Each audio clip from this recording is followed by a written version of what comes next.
Welcome. So, we have reached to the last lectures of theory of elasticity. Actually, we have finished the course. This part we have kept for which we have not studied in this course actually. So, one of the thing is nonlinear elasticity, which we will discuss briefly in this lecture. So, before starting to this, I would like to say that nonlinear elasticity or plasticity or continuum mechanics or geometric mechanics, these are itself a course. Each of them is a course. We will be discussing mostly what is the difference between linear and nonlinear elasticity here, and what are the measures we need to take care primarily to understand the nonlinear elasticity. So, if you remember that when we discussed about the linear elasticity, so now stress strain relation, it is linear that we have understood, but the nonlinear, before terming the before going into nonlinear thing. So, let me first define what is nonlinear. Which one or which function or which differential equation will say is nonlinear. First of all, let us see a function is said to be linear or specifically a linear function means. What does this mean? So, suppose there is a function f of ax plus by, where a and b are constant, a and b are constant, and x and y are argument of that function.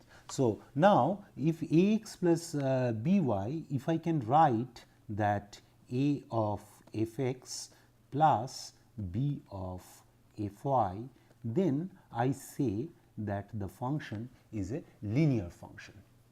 So, what this means? That means if I can write these functions in this form, then I say the function is linear function. If I cannot write in this form, then I say it is a nonlinear function.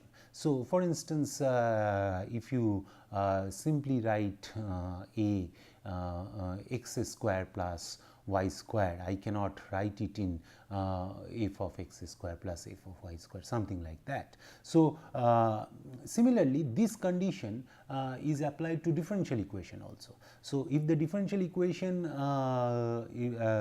if I the highest order, even it is 4, for instance, the beam differential equation, if you have if you remember, del to the power 4 y by del x to the power 4 equals to q by ei.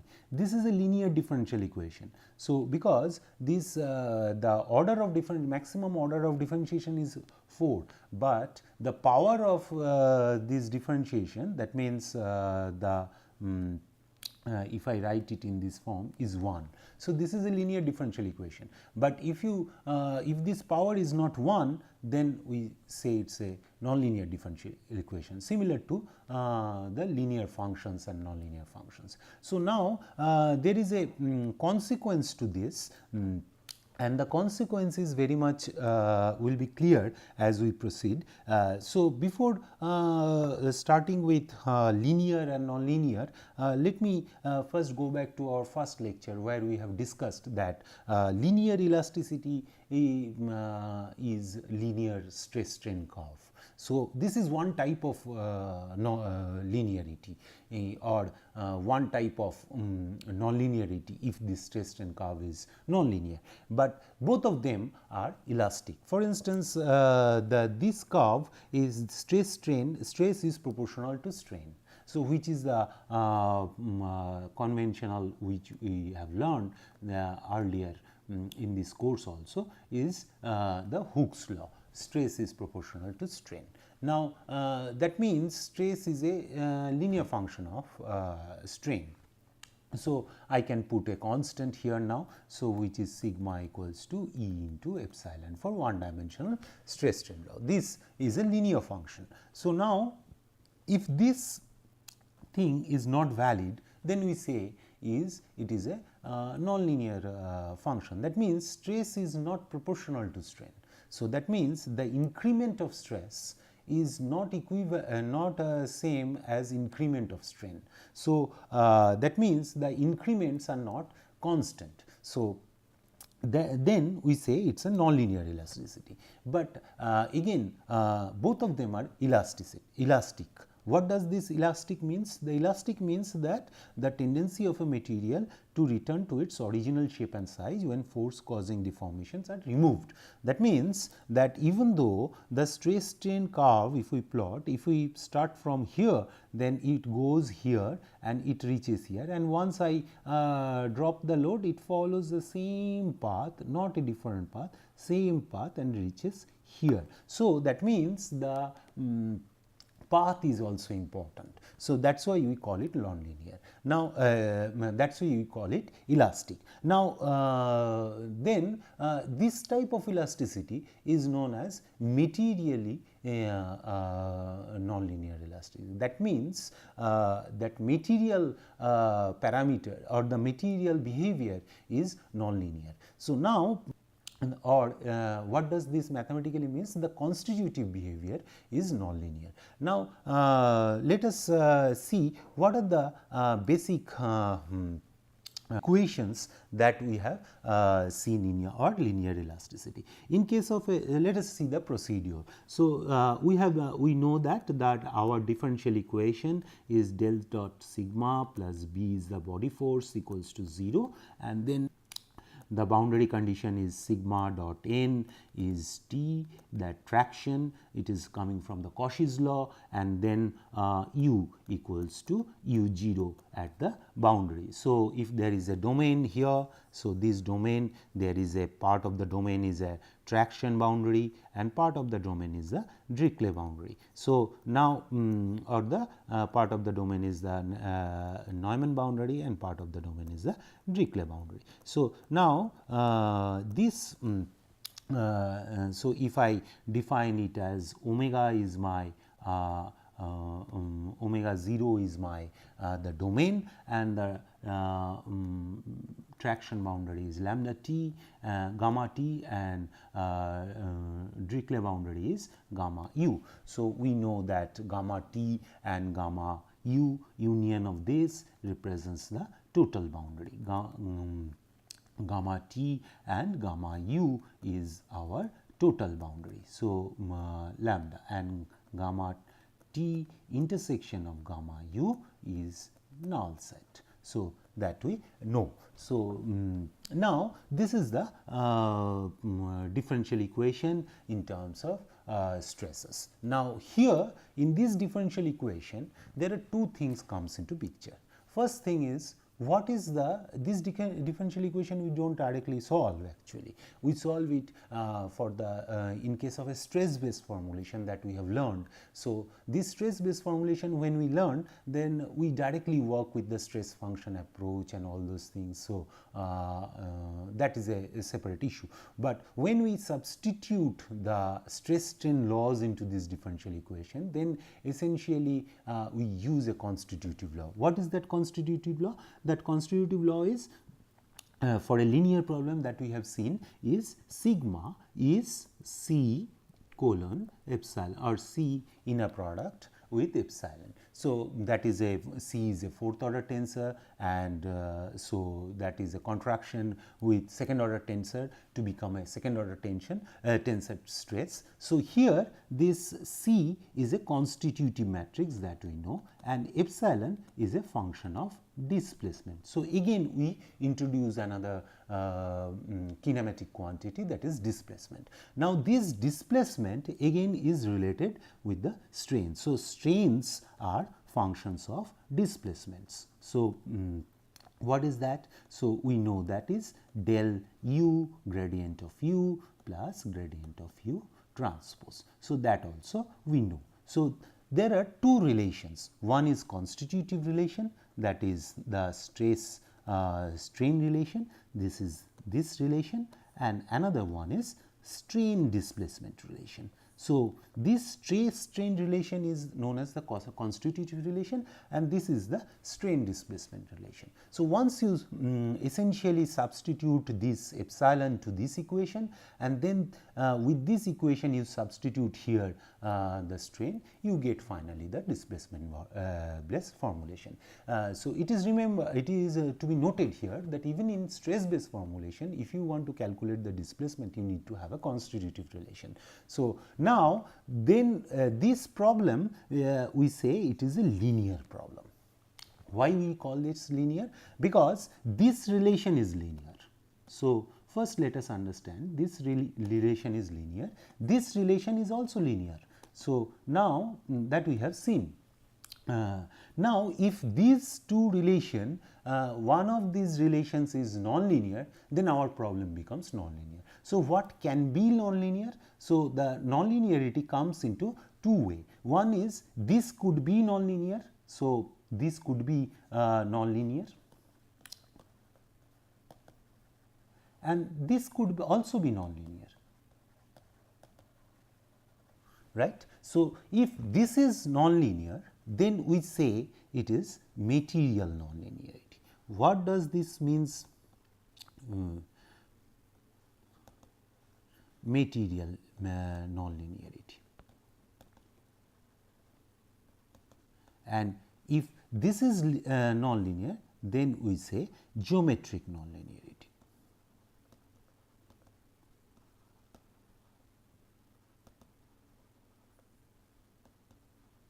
Right. So, a problem can be geometrically nonlinear and materially nonlinear. So, if we say if stress strain relation is nonlinear, that means this relation I cannot just write it in this form. So, for instance, the strain measure in nonlinear elasticity is done through the Green-Lagrange strain.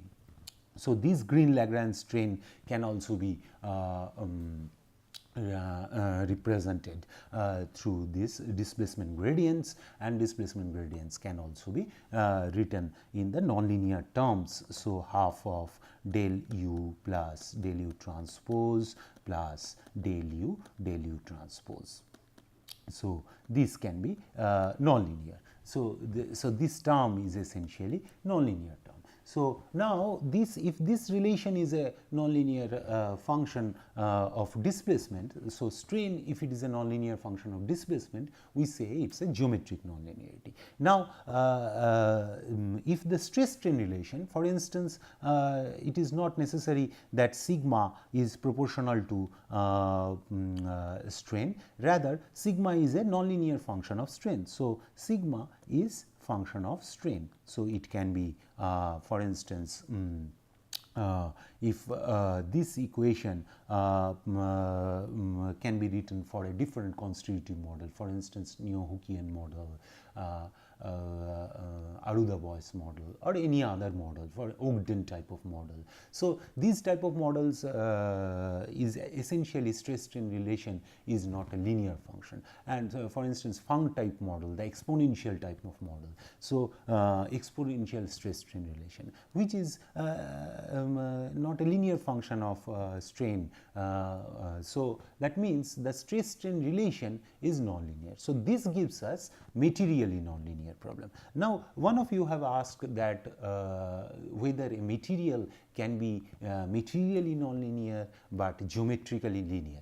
Yes, theoretically it is naturally possible, but most of the material does not show this behavior, because once the deformation becomes large or strain becomes large, material behavior is essentially become the nonlinear. Now, but the other one is possible. That means, if a material is linear, but a geometric nonlinearity in the material presents, or the behavior of the body is geometrically nonlinear, but material behavior is linear. So, that is all is present. For instance, the equivalent of the linear elastic Hooke's law is Saarvenna-Kirchhoff model, which is essentially, if I write it in terms of Piola-Kirchhoff stress, second Piola-Kirchhoff stress, say S, which is lambda trace of E into I, so plus mu trace of trace of E square, mu trace of mu E. So, mu E. So, now this can be Saarvenna-Kirchhoff model. So, this is again, if we think of that, that is a linear elastic, that means linear material behavior, but E itself is a Green-Lagrange strength. So, which is essentially the nonlinear. So, I think this will be 2. So, now you see, even for the nonlinear elastic problem, this quantity remains same.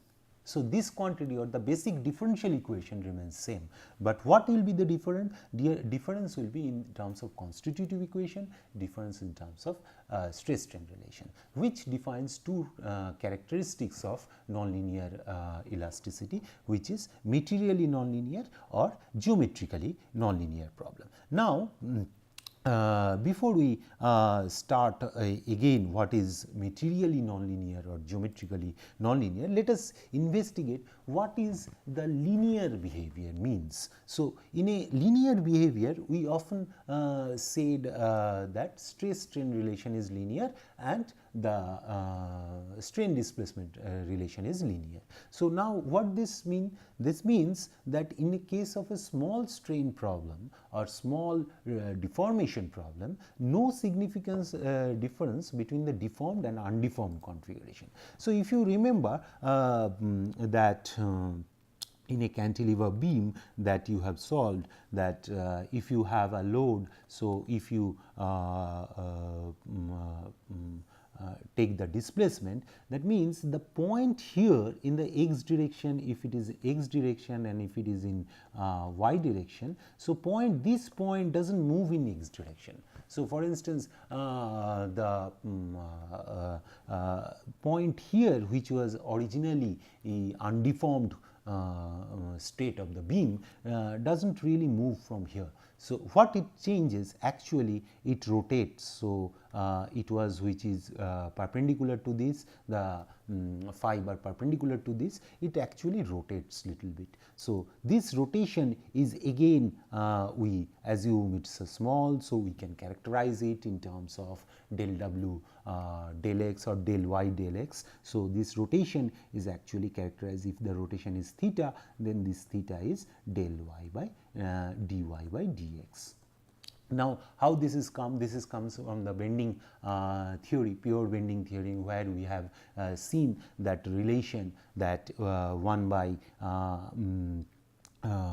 r equals to m by I, m by ei, and all those formula. And so, we know what is 1 by r. 1 by r is the curvature. So, curvature, if you remember the expression for curvature, which is kappa, this kappa is actually d2 y by dx2 by 1 plus dy dx whole square to the power 3 by 2. This is the exact curvature formula. So, what we have taken? We have taken this is d2y dx2. So, we substitute in the m by ei equation, that bending equation. So, what we get is d2y by dx2 equals to minus m by ei.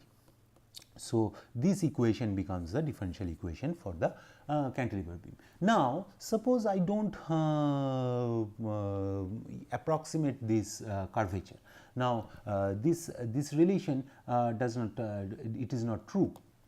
then naturally this equation, the curvature formula, if I write, so this kappa will be in terms of this will be changed to d2y by dx2 and 1 plus dy by dx whole square to the power 3 by 2 equals to minus m by ei. So, now this is essentially a nonlinear equation, because you see this this has powers of 2 and 3 by 2. So, essentially this is a nonlinear equation. So, this means this equation, the differential equation for the beam, will not be a linear equation. So, now why it will happen? Because when, that means if this point does not move, for instance, the in case of a elastica problem, where you have a differential, the beam moves actually here. So, that means this point is actually moved here. So, it is not necessary that this point will be staying here. So, there is an amount of shift delta. So, there we actually write the differential equation not in terms of y and x, rather we write in terms of the rotation itself, that rotation of the beam, which is if you write the kappa there, so which is earlier the kappa formula is this, and that is exact, by the way, and then you write this dy by dx whole square to the power 3 by 2, that is essentially d theta by ds. What is ds now? ds is the arc length of this beam. Now, if you now we cannot write it in terms of y and x, rather we can write it in terms of theta and s. So, finally, the differential equation will change. So, ei d2 theta by ds2 plus p sine theta equals to 0. So, that that becomes the or qx, or if there is a load, so qx. So, this equation becomes an equation of elastica, which is essentially nonlinear function of sine. So, that means sine theta is a nonlinear function. If I write it in terms of theta in series, so theta sine theta is a nonlinear function. So, this equation becomes a nonlinear differential equation. So, now this will happen if I cannot approximate the deformed configuration and the undeformed configuration as same. So, that means there is no significant difference between deformed and undeformed configuration. When it will happen? If the displacement is small, right? So, then only it will happen. So, if the displacement is very small, or rather the displacement gradient is small, then it will happen. So, at which condition it will happen? Yes, for certain load, certain material, certain boundary condition, some displacements are small, but it is not for the all cases where the displacement will be only small. So, displacement can be large, and certainly strain can go large, but not necessarily. If displacement is large, strain need not be large. So, strain can be small, again displacement can be large. So, that is also known as large displacement, large rotation, displacement, large rotation problem, and small strain problem. For instance, von Karman plate theory, that is a large rotation problem essentially. So, now another intrinsic characteristics are that stress strain relations are defined in the undeformed state. Since the deformed and undeformed state is essentially have no significant difference, we can approximate as the same configuration. That means the body which was undeformed and deformed state remains in the same position mathematically. So, even though it deflects, but deflection is small, or the deflection gradient is small. So, stress strain is defined on the undeformed configuration naturally. Now, if this is the basic characteristics of the linear elasticity that we have seen. Now, in case of a nonlinear elasticity, all these deformations need not be true. So, the difference between the deformed and undeformed shape is large enough that they cannot be treated as same. So, what does this means? This means that if a deformation goes from suppose this is a body and this body goes here to here. So, with a point P, it was earlier P and it is now in the P dash. So, now this is a deformed configuration, undeformed configuration, and this is a deformed configuration. So, I can just simply write this in x, y, z inertial coordinate system. If I write, then if this is my the position vector of this point is capital X, and this is my position vector for the deformed configuration is small x, then my displacement is essentially this. So, I can easily write the displacement u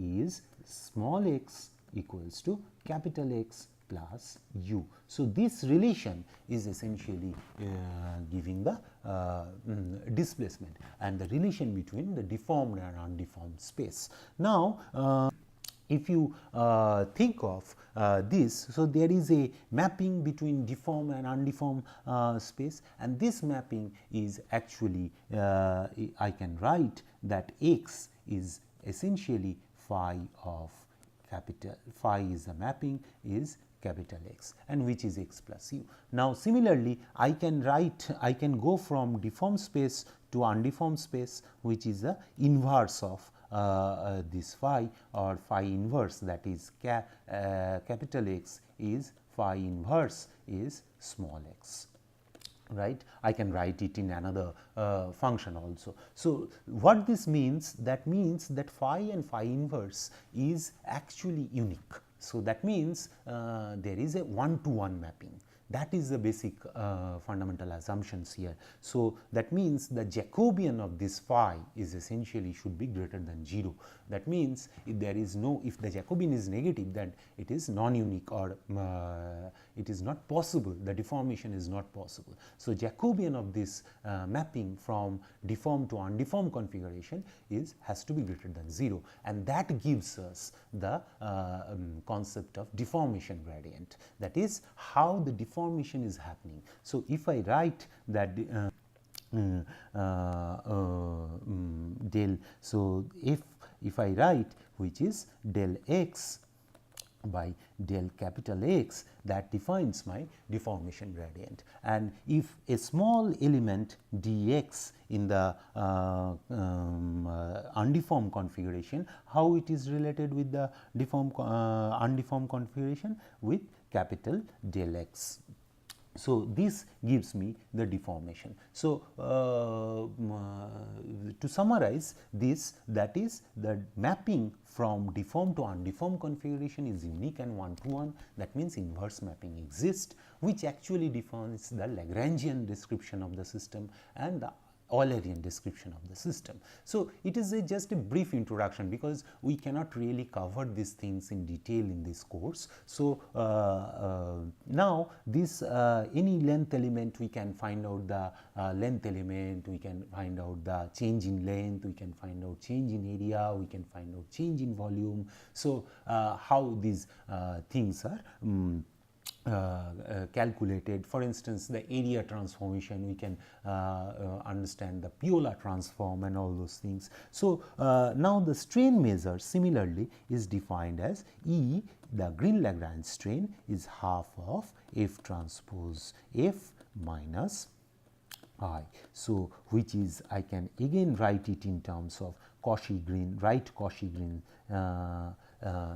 strain, and then C is the right Cauchy-Green strain tensor, and then I can also write the left Cauchy-Green strain tensor, which is B. So, that in terms of B also I can write, so which is FF transpose. So, that is how we define the Lagrangian description of the system and the Eulerian description of the system. For instance, Another distinction is the definition of stress and strain should be modified from the assumption of small deformation. That means the stress strain relation is essentially nonlinear, and the stress and strain will be defined on the both the configuration, can be defined on both the configuration, but essentially the stress in the undeformed configuration has no physical meaning. For instance, if my stress cannot be there in the undeformed configuration,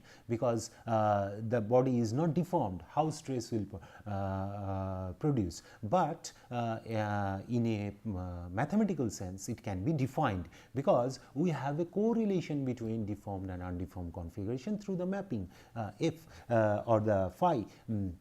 The stress measures which defined in the undeformed configuration is known as the Piola-Kirchhoff stress. There are two types of Piola-Kirchhoff stress, which is first Piola-Kirchhoff stress and the second Piola-Kirchhoff stress. And the undeformed configuration, the deformed configuration, the stress is Cauchy stress, the Cauchy stress that we have usually seen. So that's why the differential equation that we write is on the deformed configuration in terms of Cauchy stress. So in the nonlinear elasticity, this distinction is not there in the linear elasticity, because we really cannot distinguish between linear and means deformed and undeformed geometry. So that is one aspect, and the relation between stress and strain becomes nonlinear as deformation increases. So if you remember the stress strain behavior of a steel, for instance, so if you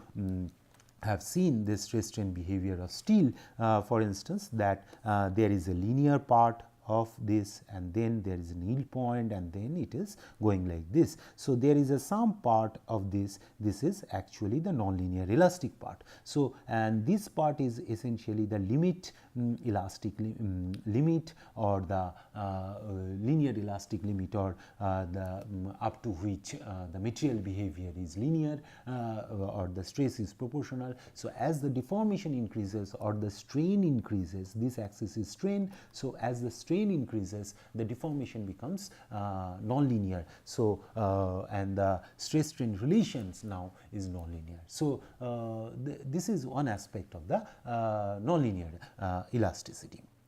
Now another aspect I would like to see, what is large strain. For instance, which one I will say it is large strain. So generally, if it is say it is more than 5% of the 5% strain is we consider large strain. For instance, rubber, metal forming, these are essentially large deformation problem. So rubber elasticity, metal forming, these are large deformation elasticity. In case of a small strain, especially for a slender structure, for instance cable, springs, and then plates, thin plates, arches, bars, these are the slender structure essentially which can go for large deformation, but strain remains small. So these are large strain, large displacement rotation. I give an example of a von Karman plate. So that is a large rotation problem. So this way we can distinguish between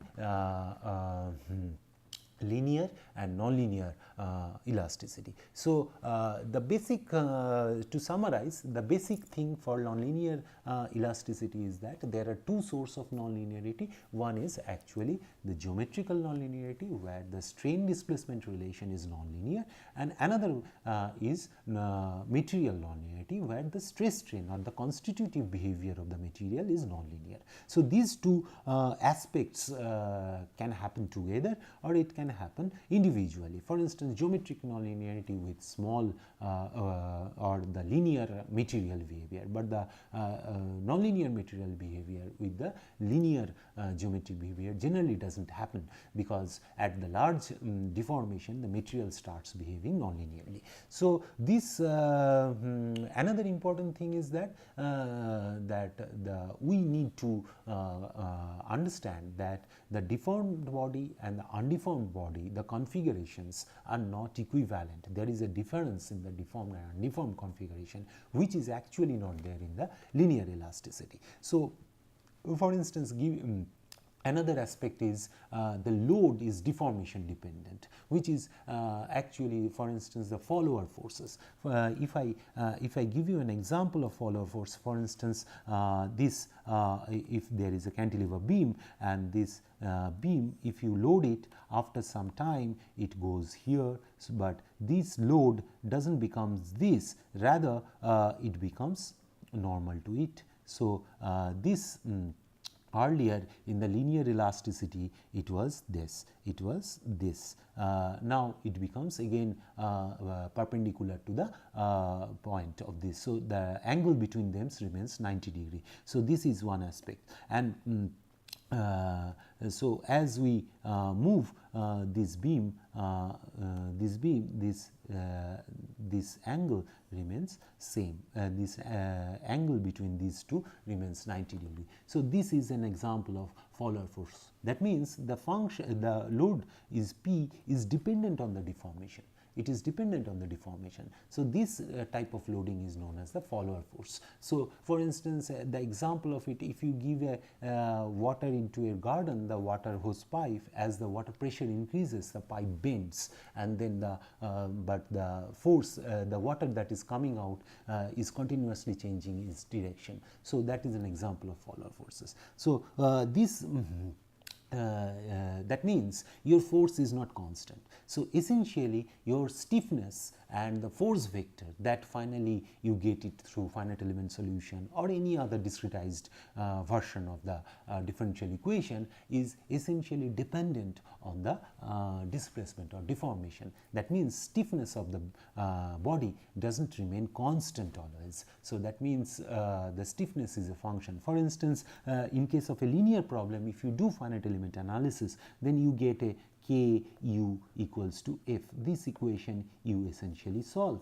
Now this equation, what does this mean? This is an internal force, this is an external force. So discretized version of the governing equation. So this is an internal force and this is an external force. Now in case of a nonlinear problem, this way we cannot really write. So stiffness is a function of u only. So that means I can write stiffness as a function of u into u is f of u. This is one form. However, the most general form is that internal force, that f internal is function of u and f external is function of u. So that is essentially the nonlinear equation for the nonlinear elasticity. Now this equation, since it is nonlinear, the solution method is again we just cannot solve like this, that is K matrix vector solve. It is not that. So we need to have a solution methodology is also has to be different. For instance, we can use any nonlinear solver. For instance, one of them is Newton-Raphson, which is doing successive linearization of the nonlinear equation. So that Newton-Raphson we can use and form the nonlinear and solve the this nonlinear equation incrementally. So that is the basic change in the solution methodology. So that's what we want to give you an idea what could go different in nonlinear elasticity. So here I stop today. So in the next lecture, what we'll discuss, we'll summarize the whole thing what we have learned in this theory of elasticity course. Thank you.